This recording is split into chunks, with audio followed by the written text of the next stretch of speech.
There was this whole world of coders and hardware guys in the 60s, and I thought to myself, I bet there's a really interesting story here. So my editor at Simon & Schuster was totally 100% behind it. The working title was really bad. It was called Building Cyberspace. So we knew we needed a new title. And Matt, my late husband, didn't come in on the project. He was actually a better writer than I am, and a wonderful, just had an absolutely incredible mind and could grasp anything. And he didn't come in on the project until about maybe a year into it. When I was getting overwhelmed, I had this new baby, and I was working at Newsweek, and I realized that there was just more to the story than I could do myself. It would have taken me like double the time.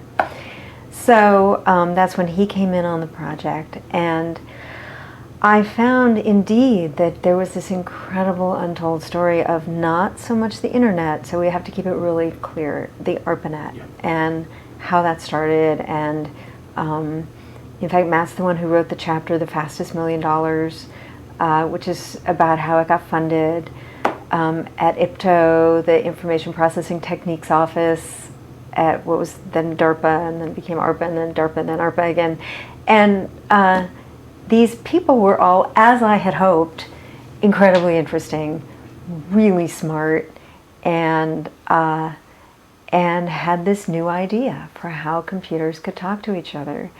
And one of the most amazing things was visiting Larry Roberts, who was running IPTO at the time that this whole thing was drawn out. We were at his house in Woodside, and we went out into the garage. This is how unresearched this topic was, because, you know, who'd have thunk, right?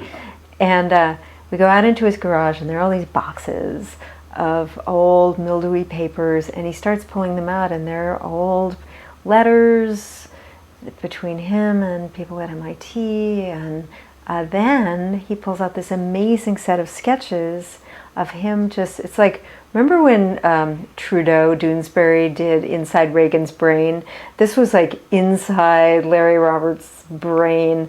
He was like just sketching out all the possible configurations of what this network could look like. And I've got these pictures in the book, which you can show. But here,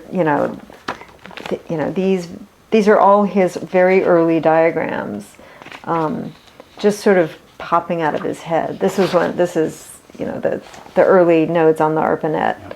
And I just loved finding all this incredible primary source material. And I felt like I should have been paying somebody to be able to do this rather than... Right, because it's just in a garage that millions of people drive by, right? And it's all of a sudden this important artifact of what we're living right now. Right, and we were able to sort of, capture it. And Bolt, Beranek, and Newman was a big force behind the book. The book was in part their idea. Oh, okay. And so these guys, because what we tend to forget is that BBN, they built the first IMP and the interface message processor.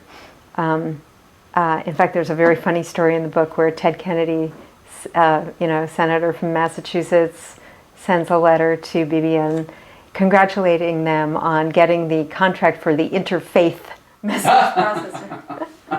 I know. So completely uncharted territory, and they had to build this piece of hardware, which they did, and program it, which they did, a whole new thing. And it was, so I spent a lot of time with the folks at BBN, got to know them well, and that group, they were completely unschooled in talking to, reporters or a book researcher. And there was this one guy, Ray Tomlinson. Everybody said, oh, you should go talk to Ray because he came up with the @ sign. I said, oh, really? Okay. And so, there's this wonderful, really quiet guy, Ray Tomlinson, sitting in his office, and I knocked on his door. I said, I understand you came up with the outside. He goes, oh yeah, yeah. And then he explains to me, how it is that he did this. And then, and now it's a huge legend that Ray Tomlinson did this. And the software guys, really. So I have this image of you sort of just driving and going back and forth. I mean, how long was the research? How long did you research this? Was this like? I think, the research took a couple of years. Okay. And it wasn't so much driving. The hacker book was like driving all over the place, because that was 3 different stories of 3 different hackers. This was more, in fact, email between the hacker book and this book and Wizards. So 1988, and like when I started this book, 1993, email was much more popular. So we did a lot of emailing back and forth. I spent a lot of time. I was living in Austin at the time. I did go from Austin to Boston a lot, and I spent a lot of time, actually, I did fly to LA and spent a lot of time with John Postel, who came up with the domain name system, and he died in 90, I want to say 98, 99. And that was shocking. I spent a lot of time with him. Tell me about it. Tell me about John. Well, John, so anyone who's ever seen a picture of John, maybe you have one you can dig up, had this very long kind of Santa Claus-like beard. And what's amazing is, so I spent a lot of time at his house. He lived in a teeny tiny little house in the LA area, and with his girlfriend, this very nice woman named Susan. And on the refrigerator, there were all these family photos, and they were all like these people with long beards, long white beards. And I thought, what an interesting family.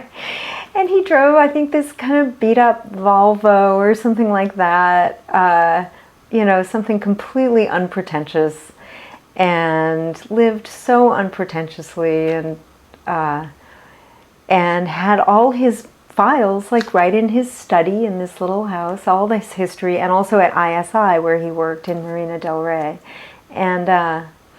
And we spent hours and hours and hours together, first in Boston, where we were both at an anniversary party of the ARPANET, and we spent a lot of time together, and I thought, this guy is key, and he was so quiet that sort of getting him to open up really meant spending a lot of time with him. And and we met at one of the very first INET conferences in 1995 in Hawaii, and spent a lot of time there. And he just was so patiently trying to explain to me things. But I'll never forget this one thing that happened with him in Hawaii at the INET conference. It's the Internet Society conference, one of the very early ones. And I just was asking him some questions, and he goes, he looked completely disturbed and distracted. And he said, no, there's someone over across the room I have to talk to. And it was someone from a very small country sort of wanting to talk to John about their domain, the country's domain name or something. But to John, it was far more important that he deal with this person's problem than cement his place in history, in this ARPANET history. In fact, when I was working on the book, I sent him an email. I'll never forget this. I think I don't have the email anymore. And I said, just out of curiosity, why haven't you ever wanted to get rich? Because that's when people were just starting to get rich. So this was in 95. Yeah. And he said, it's just not what this is about. Isn't that a wonderful thing? It is. Yeah, and that's who John was. One of the things that I've been curious about is how this got by AT&T, right? How this made it past AT&T. I know, talk about no vision. Right. And, Paul Barron, it happened, he couldn't convince AT&T to build the very marvelous network that he designed, and then these other guys, the next crew that came in, and they were very, very, think about it back then. They had a monopoly. What did they really care? They had the Bell Research Labs, yeah. and it was a not invented here kind of syndrome, and they didn't see it. I mean, talk about no vision. They simply didn't see it. But I think the not invented here part of it was like, what would we need? What would we possibly need this for? Yeah, they were in a context. They were in their own context, yeah. But thank goodness, thank goodness they didn't get their hands on this thing. Yeah. The same with IBM, sorry, just, we didn't want corporate America. Or DEC. Or DEC for that matter. The original hardware was based on a Honeywell machine, and thank goodness Honeywell doesn't exist anymore. It sounds terrible that I'm saying this, but it was all kind of happy, accidental sort of coincidences. I think Al Gore is totally underestimated and underappreciated. Yeah. Is that what you were going to say? Yeah. Oh yeah. And why mock him every time? Every time I tell people I wrote a history of the origins of the internet, people say very mockingly, "Oh, did Al Gore invent it?" And I won't play into that. He played a huge role in terms of policy and direction. And when Clinton was running for president, they were out there with this very important technology white paper that, you can't do things like this unless you have the support that people like Al Gore provided.